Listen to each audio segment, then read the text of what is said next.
नमस्कार, मैं Ravish Kumar. Hindu code bill, इस बिल के बारे में हम आज बात करेंगे। मुझे उम्मीद है आप इस वीडियो को भी पूरा देखेंगे।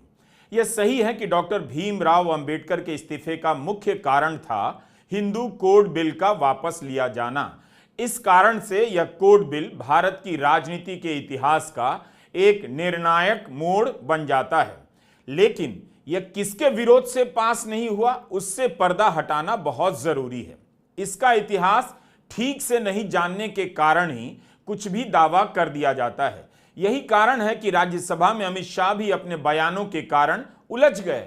केवल वही गलती नहीं जिसे लेकर उनसे इस्तीफे की मांग की जा रही है, और भी गलती है उनके भाषण में। कांग्रेस आज भी अमित शाह के इस्तीफे की मांग को लेकर प्रदर्शन करती रही। समाजवादी पार्टी के नेताओं ने भी प्रदर्शन किया।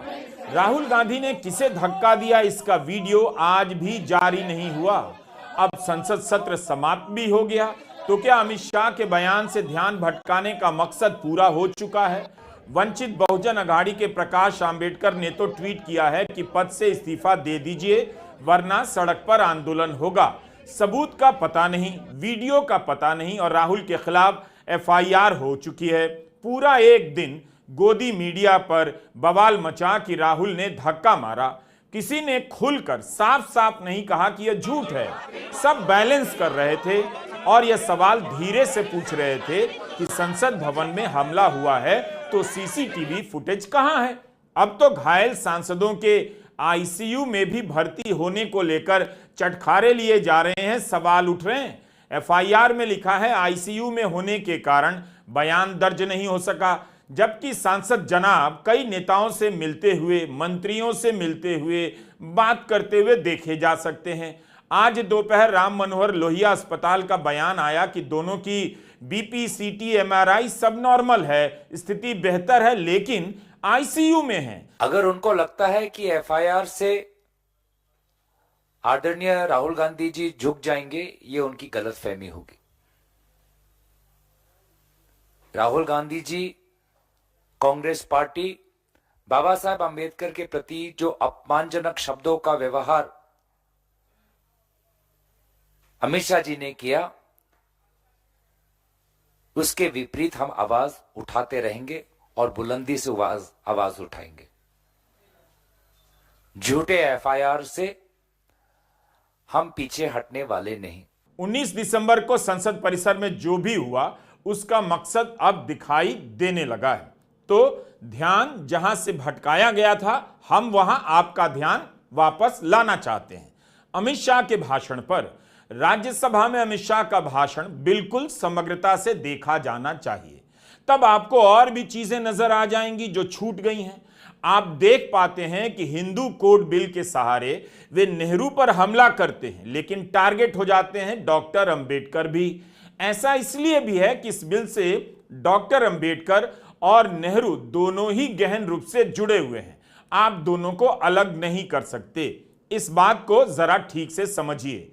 नेहरू और अंबेडकर के बीच हिंदू कोड बिल को लेकर विरोध नहीं था, बल्कि इसके पास नहीं होने को लेकर विरोध था।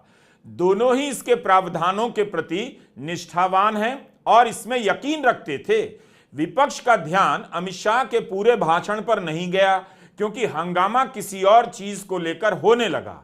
जिस हिंदू कोड बिल को डॉक्टर अंबेडकर और नेहरू प्रगतिशील बताते रहे, उस कोड को लेकर अमित शाह राज्यसभा में कहते हैं कि एक भी हिंदू रीति रिवाज का नामो निशान नहीं था।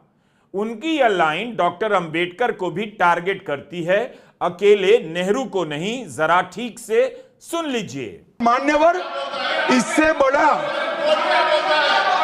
बड़ा छलावा नहीं हो सकता। मान्यवर, इससे बड़ा छलावा नहीं हो सकता। इन्होंने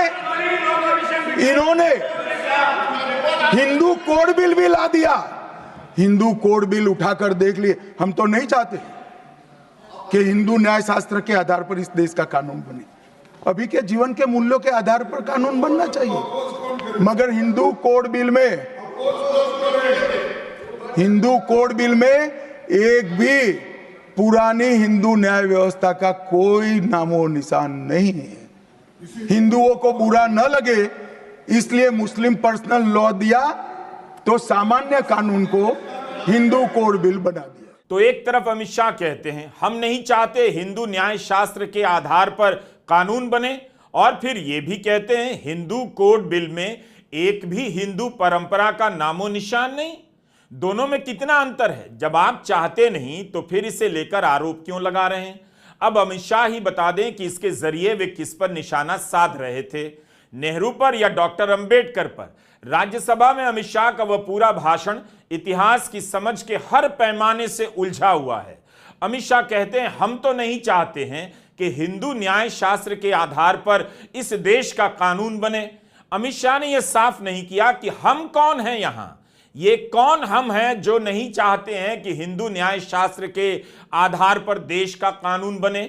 1951 में जब हिंदू कोड बिल संसद में पेश हुआ तब हिंदूवादी संगठन, धार्मिक संगठन इसका जोरदार विरोध कर रहे थे और हिंदू रीति रिवाजों और शास्त्रों के मामले में हस्तक्षेप करने पर ऐतराज जता रहे थे।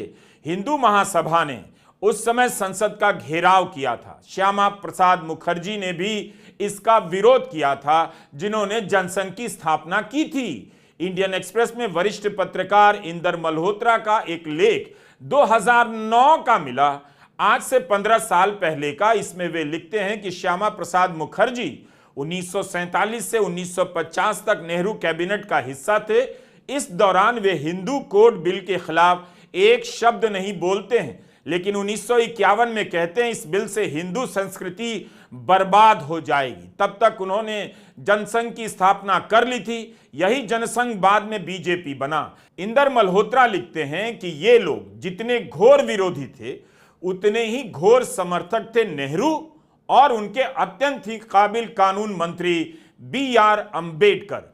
कोई तो अमित शाह से पूछता कि हिंदू कोड बिल के कारण अंबेडकर को इस्तीफा देना पड़ा, लेकिन इस बिल का विरोध श्यामा प्रसाद मुखर्जी, जनसंघ और हिंदू महासभा ने किया। क्या ठीक किया?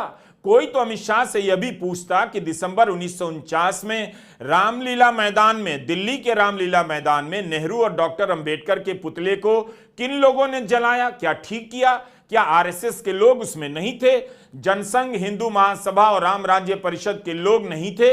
लेकिन क्या आपने कभी इस पर सोचा है कि नेहरू और डॉक्टर अंबेडकर के पुतले एक साथ क्यों जलाए गए? क्योंकि तब हिंदू महासभा, आरएसएस, हिंदूवादी संगठन नेहरू और डॉक्टर अंबेडकर दोनों को ही हिंदू कोड बिल के लिए जिम्मेदार मानते थे। हम पहले नेहरू की बात करेंगे और फिर डॉक्टर अंबेडकर की भी। 1931 के कराची अधिवेशन में ही जब कांग्रेस ने मौलिक अधिकारों पर एक प्रस्ताव पास किया तो उसमें लैंगिक समानता की अवधारणा को जगह मिल चुकी थी।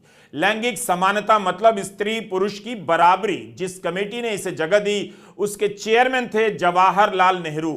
1940 के बाद से नेहरू हिंदू कोड बिल को लेकर समर्थन करने लग जाते हैं।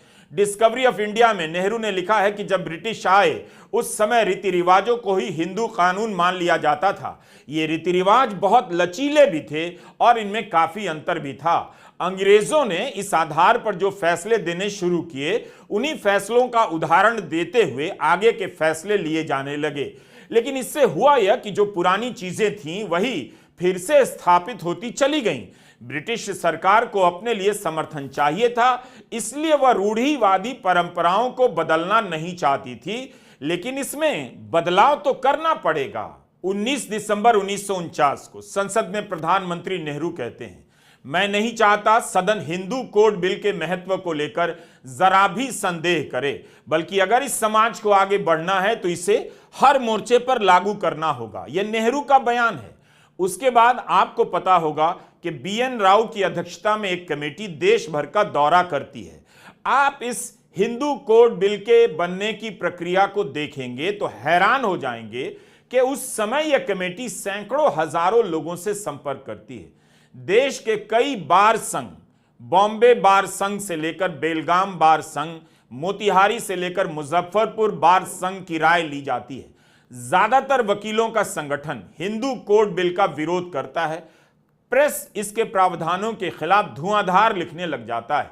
धार्मिक संगठन विरोध करते हैं कि हिंदू कोड बिल धार्मिक स्वतंत्रता के मामले में हस्तक्षेप है, इसे पास नहीं होना चाहिए। यह सारा जिक्र हमें चित्रा सिन्हा की किताब से मिला जो ऑक्सफोर्ड यूनिवर्सिटी प्रेस से 2012 में छपी, debating patriarchy the Hindu code bill controversy in India 1941-1956। हमारी गुजारिश है कि ज्यादा जानकारी के लिए इस किताब को और हिंदू कोड बिल पर आए दूसरे शोधपरक लेखों को आप खुद से पढ़ें। यह सब मसला 1 मिनट के रील में नहीं बताया जा सकता। कोई प्रोफेसर अगर इस पर लेक्चर लेगा तो उसे कम से कम 4-5 क्लास लग जाएंगे। ध्यान रहे आप रवीश कुमार ऑफिशियल का वीडियो देख रहे हैं जो बहुत मेहनत से तैयार किया जाता है, यह रील नहीं है।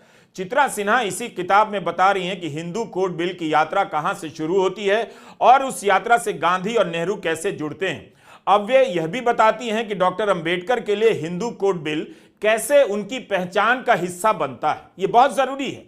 चित्रा सिन्हा ऐतिहासिक साक्ष्यों के आधार पर दिखा रही हैं और लिख रही हैं कि हिंदू कोड बिल का जबरदस्त विरोध केवल इसके प्रावधानों को लेकर नहीं हुआ बल्कि डॉक्टर अंबेडकर के कारण भी हुआ। चित्रा सिन्हा कहती हैं कि डॉक्टर अंबेडकर जितना ज्यादा इस बिल को पास कराने का प्रयास करते, जोर देते, उतना ही ज्यादा उनका विरोध होने लग जाता। ध्यान रहे हिंदू कोड बिल के समर्थक नेहरू भी हैं और डॉक्टर अंबेडकर भी, लेकिन विरोध डॉक्टर अंबेडकर का ज्यादा होता है उनकी जाति के कारण, उनके प्रति नफरत के कारण। करने वाले कौन थे और वो आज भी किसकी तरफ हैं, जब यह सच्चाई आप जानेंगे तो सारी बातें साफ हो जाएंगी। चित्रा सिन्हा अपनी किताब में दिखाती हैं कि अपर कास्ट नेतृत्व और समाज डॉक्टर अंबेडकर को पसंद नहीं करता था। 1927 में उन्होंने मनुस्मृति का दहन किया। वो एक ऐतिहासिक घटना थी। उस घटना के कारण नाराजगी भी थी और हिंदू कोड बिल को लेकर संदेह भी किया जाने लगा क्योंकि इससे डॉक्टर अंबेडकर हर हाल में पास कराना चाहते थे। हिंदूवादी और कांग्रेस के भीतर के जातिवादी सोच के लोग डॉक्टर अंबेडकर का इतना विरोध करने लगे कि एक स्तर पर नेहरू यह भी सोचने लगे कि अगर कोई दूसरा कानून मंत्री हो तो शायद यह पास भी हो जाए। ऐसा चित्रा सिन्हा लिखती हैं। वो दिखा रही हैं कि हिंदू कोड बिल का विरोध अंबेडकर के कारण भी बड़ा हो गया था। इस सच को छिपाने से किसे लाभ होगा आप समझ सकते हैं। तो doctor Ambedkar Hindu code bill पर जरूरत से ज्यादा क्यों जोर दे रहे थे, अब इस प्रक्रिया को समझना बहुत जरूरी है। इस बिल को तैयार करने के लिए डॉक्टर अंबेडकर ने खुद को पूरी तरह झोंक दिया। चित्रा सिन्हा लिखती हैं कि उन्होंने हिंदू धर्म ग्रंथों, रीति रिवाजों का खूब अध्ययन किया। विवाह, तलाक और संपत्ति में हिस्सेदारी से संबंधित मिताक्षरा और दया भाग का अध्ययन किया। अन्य छोटे छोटे समुदायों के रिवाजों का भी अध्ययन किया। इन सब के अध्ययन के बाद डॉक्टर अंबेडकर पूरी तरह संतुष्ट हो गए, कन्विंस हो गए कि हिंदू कोड बिल पास होना ही चाहिए।